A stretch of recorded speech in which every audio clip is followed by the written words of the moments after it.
Big Baby Miller here. Listen, we knocking on all bums. First it's going to be Dylan White, if it's going to be Joseph Parker. But you know who got the story right? Mr. Boxing Today.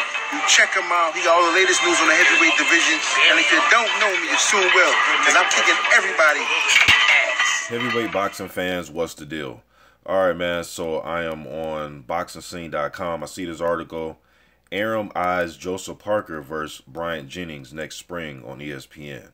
All right, so I'll leave this article in the description box for you guys, man. But let me just read what some of Bob Arum had to say and my man Bryant Jennings. All right, Arum said, "We were doing a fight in New York, and Antonio and James Prince, who co-manages Jennings along with attorney Josh Dubin, brought Jennings to see me. All right. I really took a liking to him. He's very intelligent, a clean living guy. We think that if he goes back on the board, he can develop into a real threat. There's 4 titles out there. We can make a run with Jennings in the short term for one of those belts. Of course, for Parker Jennings to happen, Parker has to get past Hughie Fury. But if we're successful with Parker and successful with Bryant, I could match them in the spring on ESPN." Okay. This is what Bryant Jennings had to say. "You would think that a Parker fight can be made," Jennings said. "Making that fight to me is very possible. Don't be surprised if you see that fight in the next 6 months to a year." All right. Now, obviously, I knew a fight like that would be very possible because we know that Arum, you know, he has, with heavyweights, he has that deal he has with Parker, and he has Andrew Reeves Jr., and now, you know, then he has Bryant Jennings. Also here it said, if Jennings dispatches journeyman Daniel Martin style, then Arum is planning another tune-up bout for him in November or December. Okay. So there's 2 ways I look at this, okay?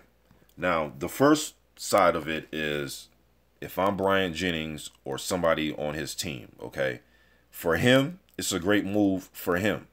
You get signed with Top Rank. Well, first of all, he's been off for 2 years since the loss in December 2015 to Luis Ortiz, okay? Jennings has done a great job of staying in shape throughout those 2 years, or, yeah, going on or close to 2 years. He's stayed in great shape. He's been in Alexander Povetkin camps. I've seen him all over, man. I've seen him all over staying in great shape. He actually, a few weeks ago, put up a photo on his Instagram of him weighing 225 pounds. He's been pretty much that weight since the Ortiz fight. So he's one of those guys, he stays in shape. He stays in gyms. He stays in shape. All right. So for him in his career, man, this would be a great move for him. You get signed with Top Rank. You have 2 tune-up fights, and then you get a title shot, possibly. That could happen for him. That's a great move for his career. All right. Now, looking at it from just me being a fan of the division, this is why, you know, this is why I often laugh, man, when I make videos, and I try not to be too serious on here, man, because boxing is just a weird sport sometimes, you know. One minute people will say one guy needs to earn the right to unify titles with another guy, but then yet in boxing you have stuff just like this. And this isn't just a Bryant Jennings thing. Look at the Stavern and WBC situation. You get what I'm saying? So when people say things like earn and earn, it's like, man, who the fuck is earning something around here as far as title shots? Now, Bryant Jennings, to his credit, he beat Mike Perez when Perez was undefeated. He beat Arthur Spilka when Spilka was undefeated. He beat a tough Andre Fedosov. Thought that was good wins. He stepped in the ring and competed with Klitschko over 12 rounds. Right after that fight, he lost. He came back. He got right back in there tough with Luis Ortiz. I commend all that. But he's been out for 2 years, and you're telling me if he comes back, he fights 2 journeymen, then he gets a title shot? Now, he won't be a mandatory. Obviously, that would be a voluntary defense, right? If Joseph Parker is successful on September 23rd, Jennings will be a voluntary defense because, you know, once you fulfill your mandatory, you have the option to fight a voluntary as long as he's in the top 15. All right, so, and we know Bob Arum has a good relationship with the WBO. But yeah, man, this is why I laugh sometimes when people say things like, well, that guy needs to earn it. And, you know, it's like, dude, I mean, who's really earning something around here? I would like for these guys to earn something. You know, I would like for it to go that way. But it's not always like that, man. And again, this isn't just a Bryant Jennings thing. This is, you know, like I said, Stavern. How the fuck is he a mandatory? You know what I'm saying? This is why I like to see title eliminators and these top 30 type of guys should just all be fighting each other. You know, I don't think the number 20 guy versus the number 16 guy is really considered a huge fight. Like, people out here, fans complain and say, every fight's not going to be a big fight. They need some stay busy fights. It's been going on forever in the history of boxing. You're correct. It has been, but to me, there's opportunities to make decent fights.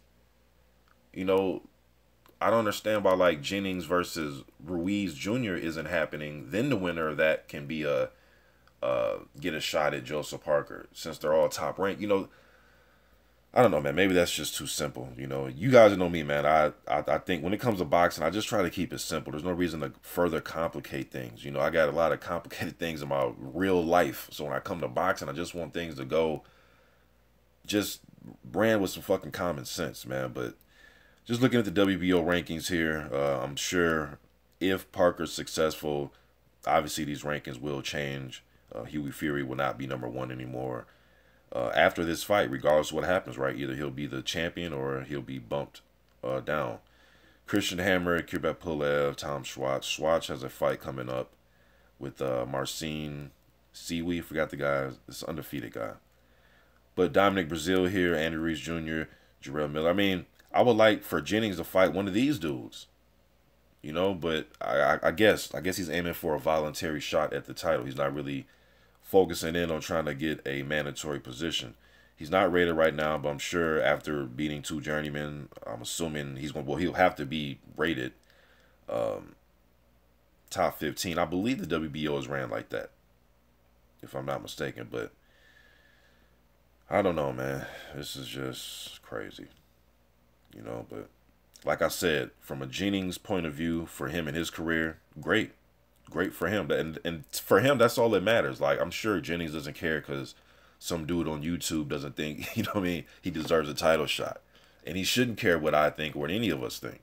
You know, so like I say, for him, it's a great move. But me as a fan, just looking at all this, it's like, well, damn, man. I mean, other people get mad that other people need to earn shit. And this guy isn't earning any. I mean, Arum just told us 2 tune-ups.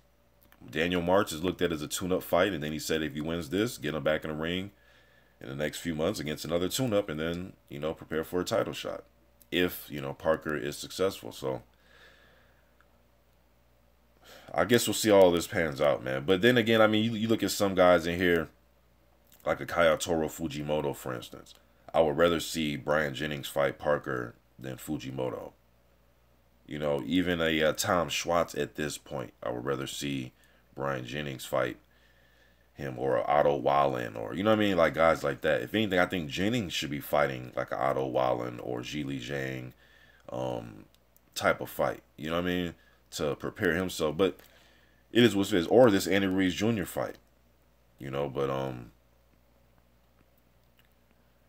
yeah, man, I guess this all depends what Parker does. And again, this is just further goes away from unification fights and things like that. I was reading the comments under that article that is on Boxing Scene, and you know, Boxing Scene has the article, and people, there's commenters. Some of the commenters are saying things like, why does Parker have to unify and all this, and he's only this age, and he only has this amount of fights. He should be able to get some title defenses and you know, get more seasoned. And you know, and if that's your stance on it, you know, my days of arguing with people, man, is just long gone. Like, if that's your stance on it, that's how you see it, and you think it should be done for him, great. Me, I want unifications. I want the title holders to fight each other. I want significant fights for the title holders, you know, if they can be made, you know. But if these managers and promoters don't want their fighters in those fights, then so be it, man. I'm just past getting overly emotional about this shit, man. I'm a huge fan, you know, but it's just, you know, these dudes going to do what they want to do, man. But Jennings isn't a bad fighter. I don't think he's a bum. I don't think he's a scrub. But just to hear that a guy comes back off of damn near 2 years off, and all he has to do is beat 2 journeymen, 2 tune-ups, and he gets a title shot, just a head scratcher for me. But if it can happen for Jennings, that's great for him in his career, man. You know, he's fighting for another world title. You know, he fought Klitschko, and if this all goes down the plan, he could be fighting for another title. So that's great for him, man. But as a fan, I just want to see guys that are top 30, you know, mix it up with each other, or top 20, you know, just mix it up, man. But you guys let me think in the comment section. I'm out.